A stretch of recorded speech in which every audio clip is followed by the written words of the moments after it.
All right. Welcome, everybody. How are we doing today? We have some special guests on the podcast with us today. So why don't you guys go ahead and introduce yourselves? My name is Wade Glimey. I am the pastor of student ministries here at the church, and I work with college students. And Wade, you don't have to pretend to act serious. It's okay. We can have fun here today. Thank you. Thank you very much. You're welcome. And I'm Sharlene Trout. I am the children's director. I oversee nursery through fifth graders here at Faircreek. Awesome. Yeah, exciting. So we have a really good perspective today on the most recent sermon series that Greg just finished up called I Said This and You Heard That. And it's a series about, he focused a lot on the temperaments and kind of this understanding of how people are wired and that kind of stuff. And this is all, the series concept was taken from a book that Kathleen Edelman wrote, and this is actually the book right here. And by the same name, I Said This, You Heard That. And she wrote this book on the temperaments and, again, essentially talking about how people are wired. And during the series, Greg talked about each of those four temperaments. So Sharlene, and then at the same time as the series was going on, Sharlene, you also led a small group of people called Raising Great Kids that dealt with the same concept, but related it more to parenting, how you parent your children and how understanding your kids' wiring and their temperaments, how that could help aid in the parenting process. And parenting according to your kids' needs was kind of the main focus of that, is understanding what they need, not just their wiring, but understanding how their wiring dictates what they need to hear from you and what they need to experience in terms of how they relate to you. So could you give us, Sharlene, just a real quick kind of recap of what the temperaments are? Sure. There's four of them. So Correct.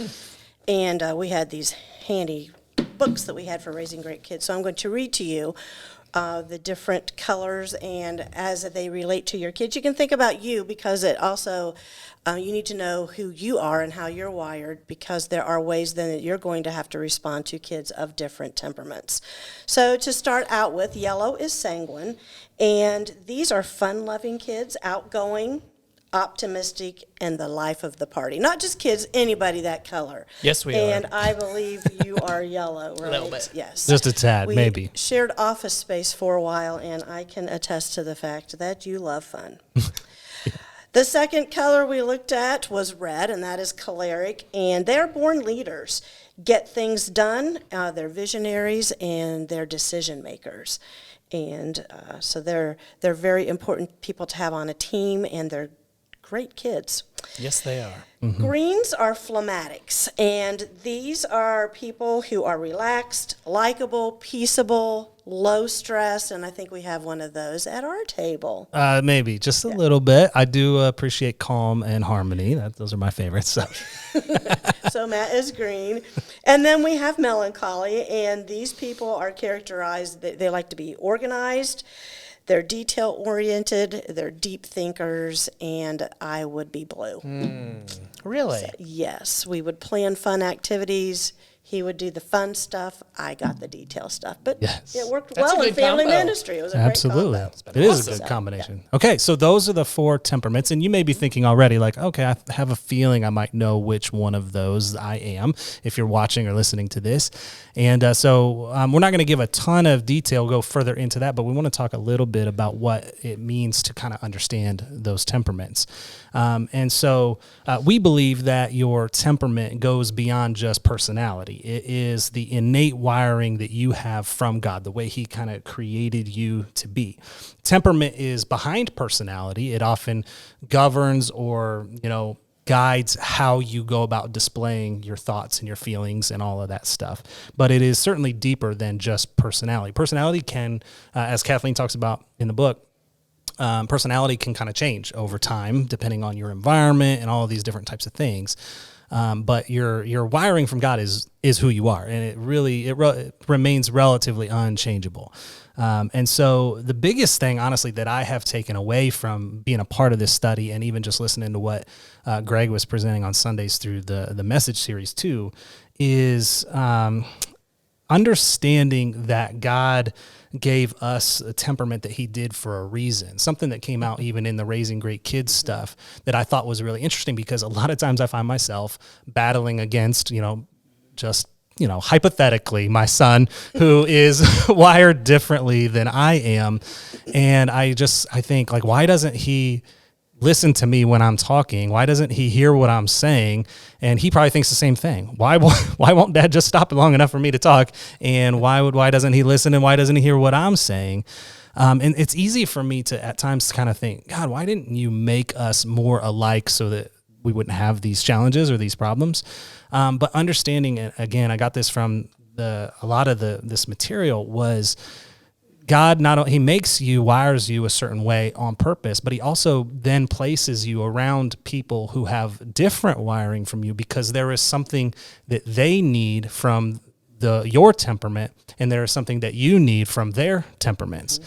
Because none of us are fully well-rounded to say, I have all the temperaments. Pretty sure there was only ever one guy like that, and that would be Jesus. He, complete of the best of what humanity could be, and then also God at the same time.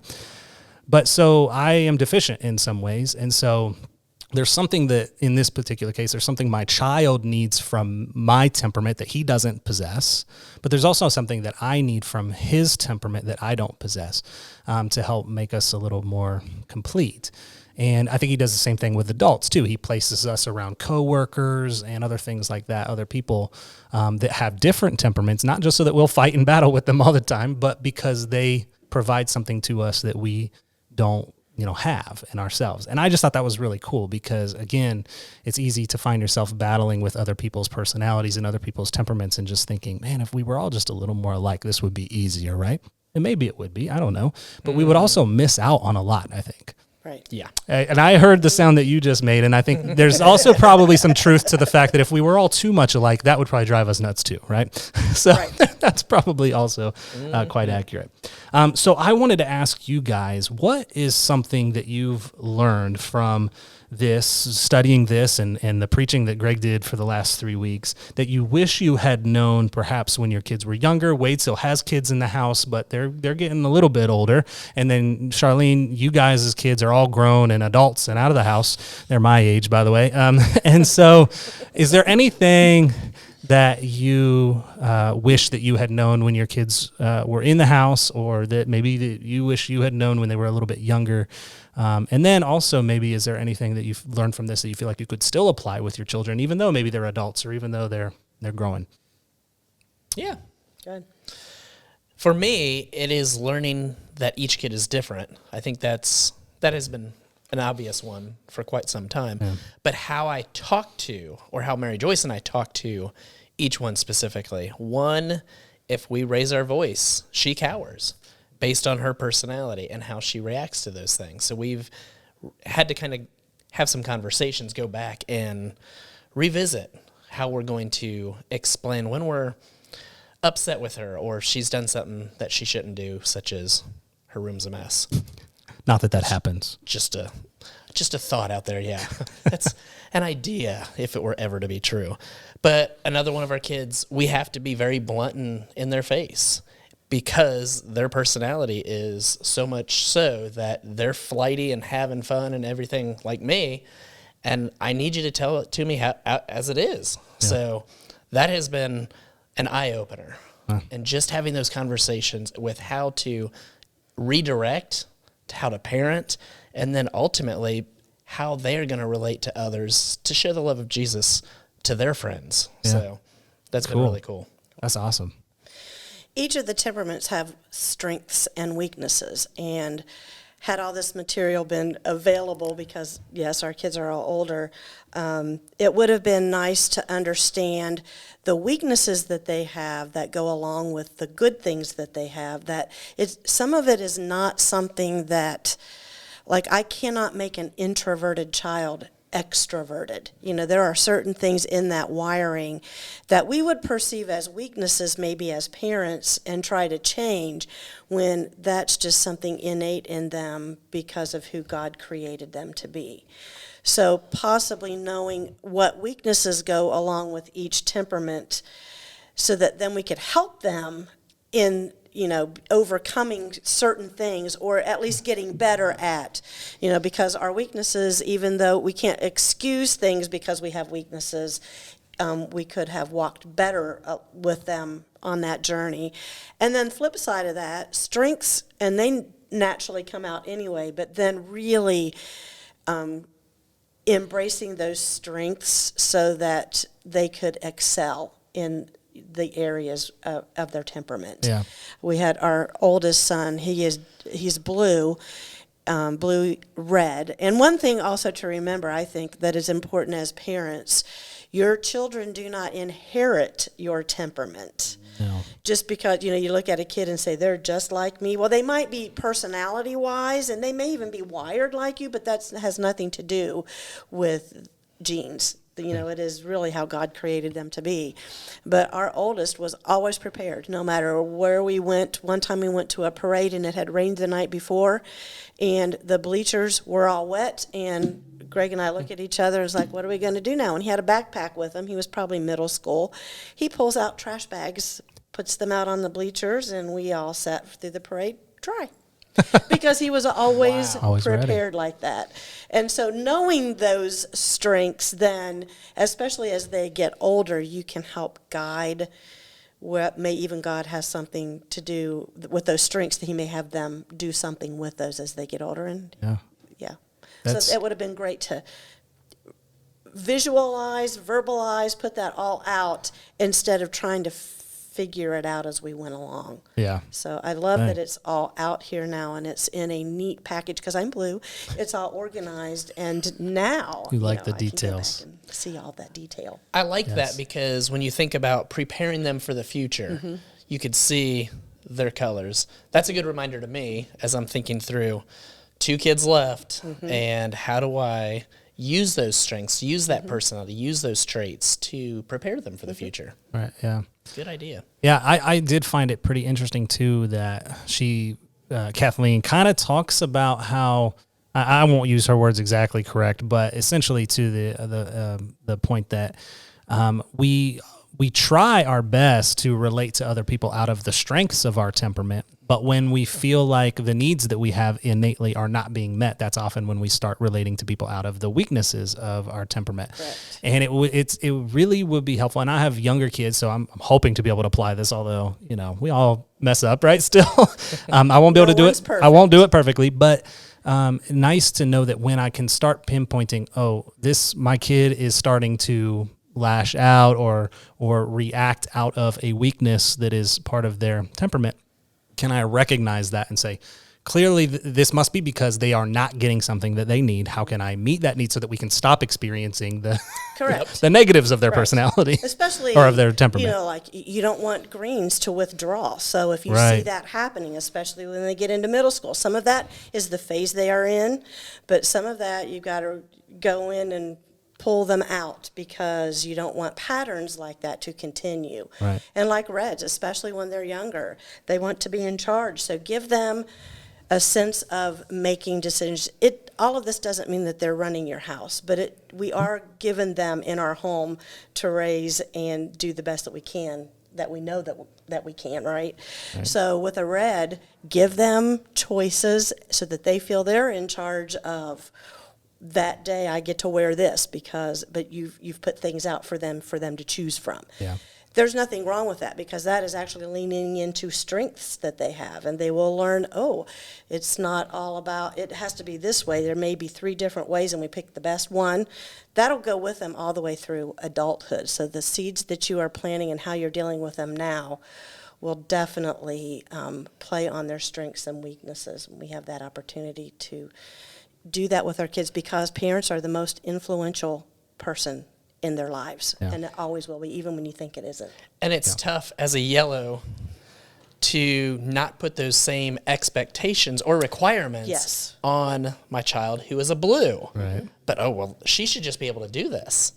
Well, no. Right, maybe I not. can't expect those things of her. Right. Right. And it doesn't mean that all yellows are all fun and blues never want to have fun. Fun just looks different. Yes. And that's where you have to Right. figure all of that out. Yeah, and it's probably easier to relate this to working with children or with your own kids. But let's not kid ourselves, right? As adults, we do the same things. I mean, when somebody at work, when a coworker of mine starts just bombarding me with way too many details, it's easy for me to just kind of be like, I'm just going to sit over here and be quiet and wait until you're finished, you know, and I start to withdraw a little bit.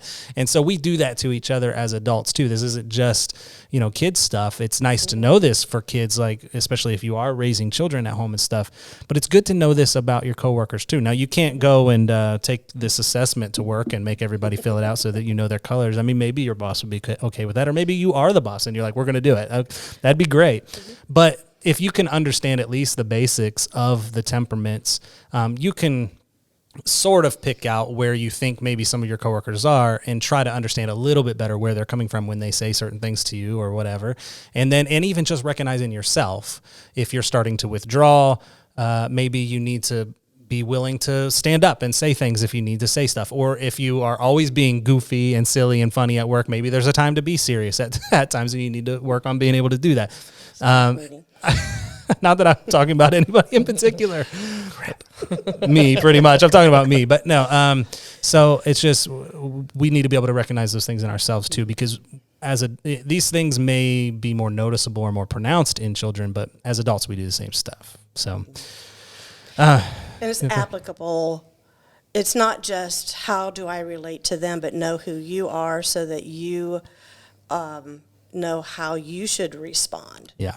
It works both ways, not just what they can learn, but what do I need to do? Right. Yeah.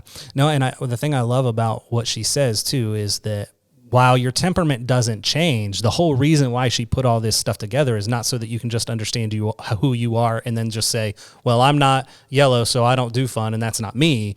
The whole point is to be able to find out where your weaknesses are and try to grow in those things. Right. It doesn't mean you can change your temperament completely, but you can grow in those areas that are weaknesses for you. And that's important. I mean, we all need to be doing that. So this is a good help and a good guide to that, I think. Ephesians 4:29 is kind of the theme passage for Kathleen talks about that being kind of the reason why she dove into all of this, right? And so in Ephesians 4:29, for those who don't know, it says, do not let any unwholesome talk come out of your mouths, but only what is helpful for building others up according to their needs, that it may benefit those who listen. And so her whole thing behind all of this is we want to use words, we want to communicate in ways that build each other up, not ways that tear each other down, even if unintentionally. We don't necessarily mean to tear people down, but we just are speaking out of our wiring, and perhaps sometimes the things that we say with good intentions could bring other people down because, you know, they don't relate in the same way that we do. And her whole mode behind all of this is being able to communicate with other people in ways that will encourage them, that will lift them up, that will make them better, but that will build them up and not tear them down. So I was thinking, can you guys think of a time when someone said something that really built you up? I would imagine that we can think of something like that because those things have a tendency of sticking with you. So you guys have any examples of that? I was a little guy. I don't even know how old I was, but a family friend was talking to my parents, and I remember exactly where we were, and he said, take care of that little guy. He's going to change the world. I don't know the context of it. I don't understand it, but that has stayed with me to this day. Even during those dark times when I'm questioning life experiences, this, that, and the other, I go back to that phrase of him saying, look out for him. He's going to change the world. So that was lifelong impact, that somebody saw something in me that I probably didn't see myself because I was a troublemaker. Just a little one. What? Shocker. Just a little one. That's Tiny surprising. little guy. But that was something that has stuck with me, and I continue to carry it with me to this day, that impact has been lifelong. So you didn't know that interaction happened, but your parents let you in on the fact that that person said that about you, or did you hear him say that? I heard him say Oh, you that. heard him say Yes. it. Okay. That's really cool. And that just stuck with you all of this time. Yep. That's so cool. Somebody saw something different. Yeah. Wow. I had a positive one, but that made me think of something, and we can joke about it now, but when, because this is one of the weakness areas of a blue, right? Nice. Because we tend to be quiet, and so people look at that as moodiness, and maybe that's true, I'm not sure, but when Greg went to ask my dad if he could marry me, my dad said, sure, but she's moody. I'll never forget that because, I mean, yes, it was probably true, but probably what my parents did not understand because, again, this material wasn't around back then. It hadn't, the studies hadn't been done yet.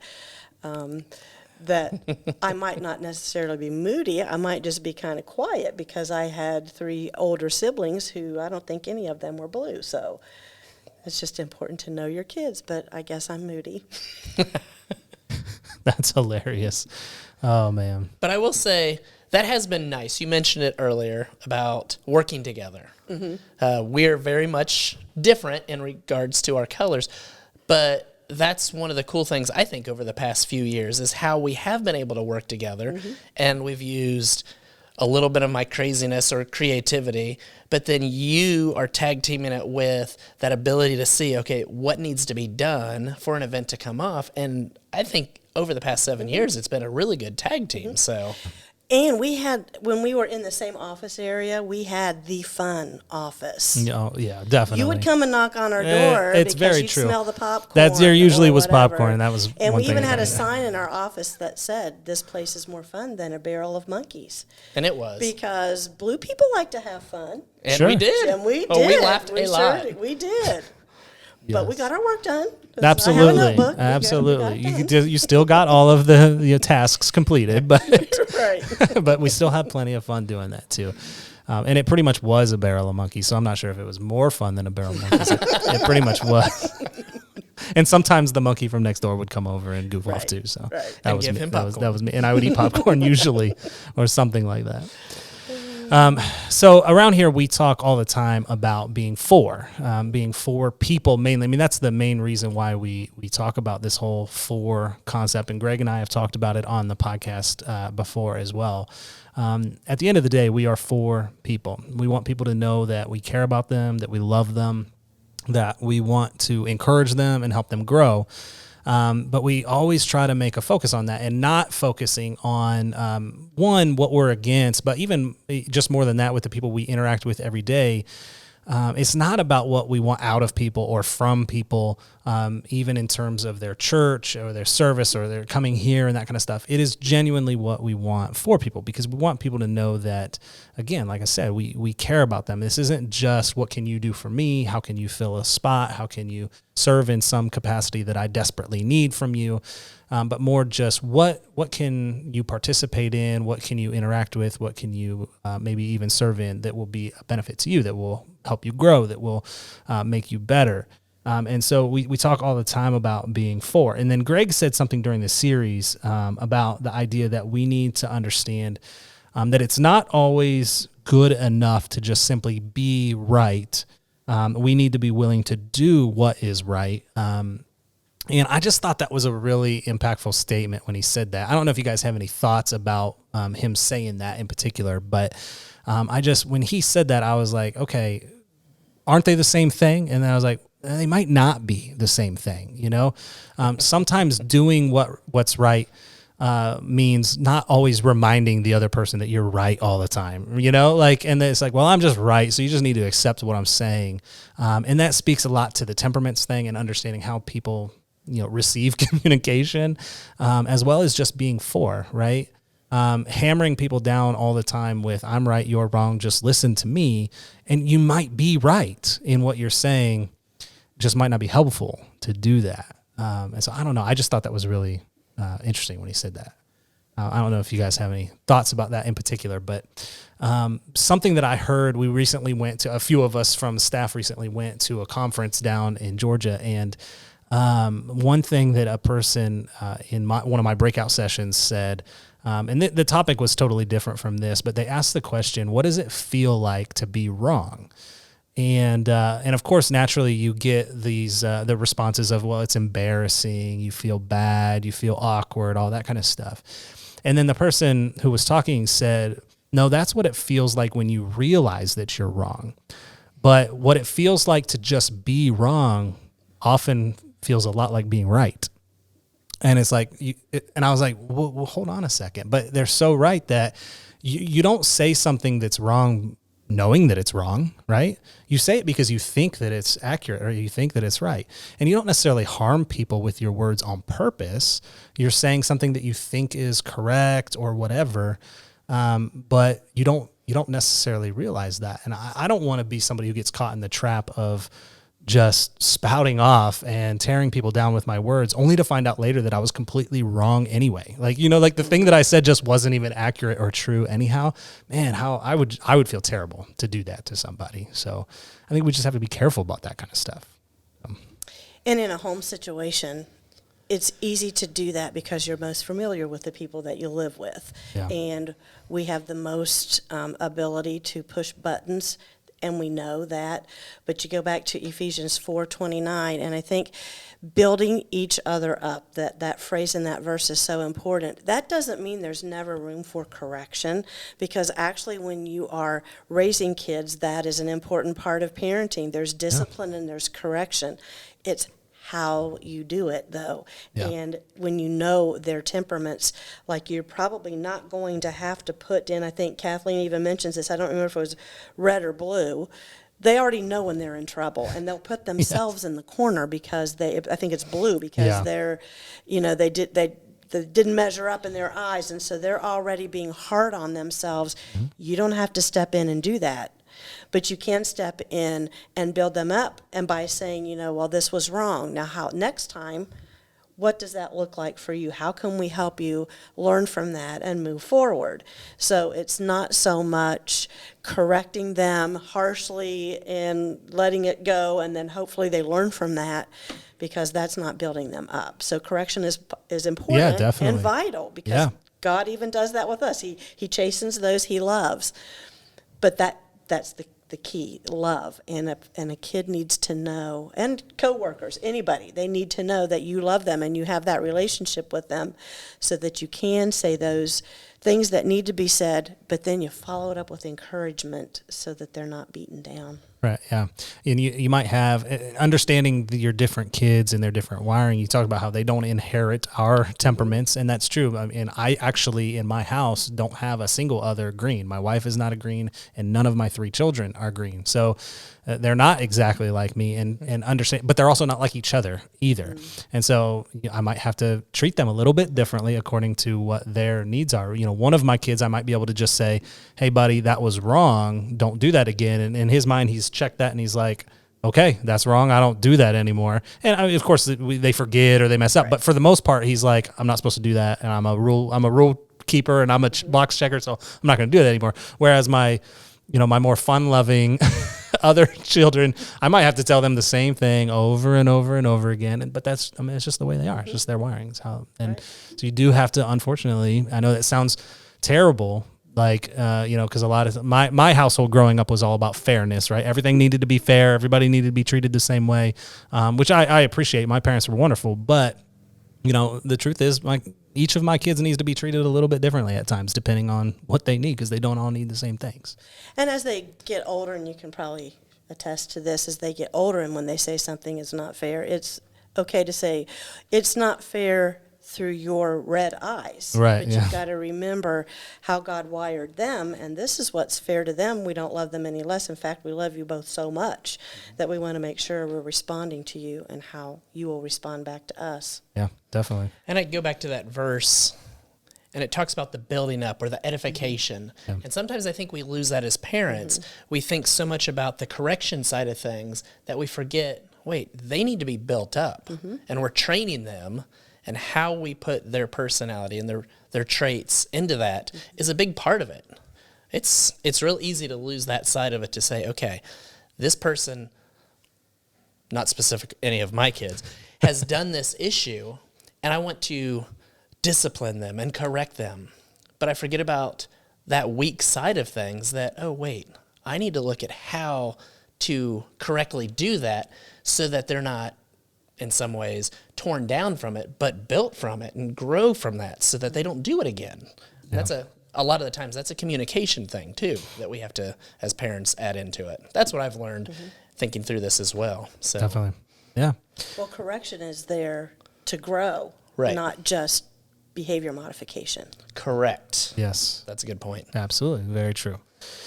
All right. Well, you know what? I want to thank you guys so much for joining me on the podcast today. This has been a lot of fun. I really enjoyed this. I hope that you guys did too. I hope that it wasn't so terrible that you'll never come back on again. I hope that you liked it and had fun. We do have some really cool things coming up over the next couple of weeks. So first of all, and Wade, you can probably speak to this a little bit. We are celebrating students on Sunday, this coming Sunday. And tell us about that. What are we doing on Sunday? We are doing everything student related. Nice. The youth band is going to be leading worship. The students are going to be leading in the booth. All the way down to the countdown video is created by a student. Awesome. You get the joy of hearing me talk about influence. Cool. And the wonderful opportunity that we as parents get to have with our kids and with others around us. It's all about celebrating those graduates. So Awesome. they've hit a milestone, a big point in their life where they're graduating high school, and we're going to celebrate that because they are basically entering a new phase of life. And Definitely we're are. excited for what God is going to do through them and how he's going to use them. Yeah. So this is going to be a cool Sunday. If you want an opportunity to come out and be inspired by the skill set, the capabilities of some of our young people, as well as just to encourage them and build them up and lift them up, this would be a great Sunday to do that. So come on out. And then the following Sunday after that, we will be starting a new series. Greg's starting a new sermon series on the life of David starting the following week. And each of us, pastors, so me, Wade, and Bill, are also all going to have opportunity to speak during that. Well, actually, Wade, you're speaking this Sunday, and then Bill and I will be speaking in following Sunday. So, cool. But Greg's starting the series off next week, not this coming Sunday, but the following week. So this is gonna be. We got some really cool stuff coming up this week, and then this summer, lots of really cool plans going on with kids ministry as well. So we got a kids camp during the summer, right? We have, first of all, we have Summer Jam. Okay, And yeah. that's for families to come. We know how important it is for families to experience learning together, learning from God's Word together. And so Summer Jam, we're kicking off the summer with a really cool 11 o'clock production, just like Kid Street Live. We're finally back in the building doing it live. And we have a 45-minute presentation that I think is going to be really cool for you. So we're anxious to do that. You'll be going home with a lot of stuff. We give kids devotional books geared directly toward them that go with our theme for the summer. They'll be getting that. Preschoolers get new Ollie coloring books. We have color changing cups. We have verse cleans. That's cool. We have And I want one too. stickers. We have, you name it, we have everything to set them up to have an awesome summer, and not just they're out of school and they have more time. So it's actually really time where you guys can spend together as families growing a little bit this summer. So we're kicking that off with food. So bring a blanket. Food's good. So you can have picnic on the grounds. We're going to have outside games. The play place will be open. We're opening it officially for everyone on June the 6th. So 11 a.m. on June the 6th is Summer Jam. Awesome. And then Camp Faircreek is June the 21st through the 24th, with a bonus day for our current 3rd and 4th graders on the 25th. Cool. From 9 to 12 in the morning, and it'll continue our summer theme. So it's going to be an awesome time for the kids. So Yeah, and then that made me think, Wade, you've got middle school boot camp coming up too, We right? do, June 4th and 5th. Awesome. So an opportunity for upcoming 5th graders to join us on a Friday and Saturday and get connected to other students in the middle school ministry. So things definitely do not slow down during the summer around here, that's for it's sure. a busy summer. Things crazy. pick up during the summer. They did last summer, but this I was summer going to we're picking it say, up. we need to do some stuff. We want to just have some fun. We're trying to throw as many things in there as we can. So I think we did. It's going to be a really fun couple of months, though. It's going to be a busy couple of months, but it's going to be a lot of fun. There's some really cool stuff to do. Well, again, thank you so much for watching and listening, and thank you guys for being on here with me today. And everybody, take care and have a wonderful day. Bye, Mom.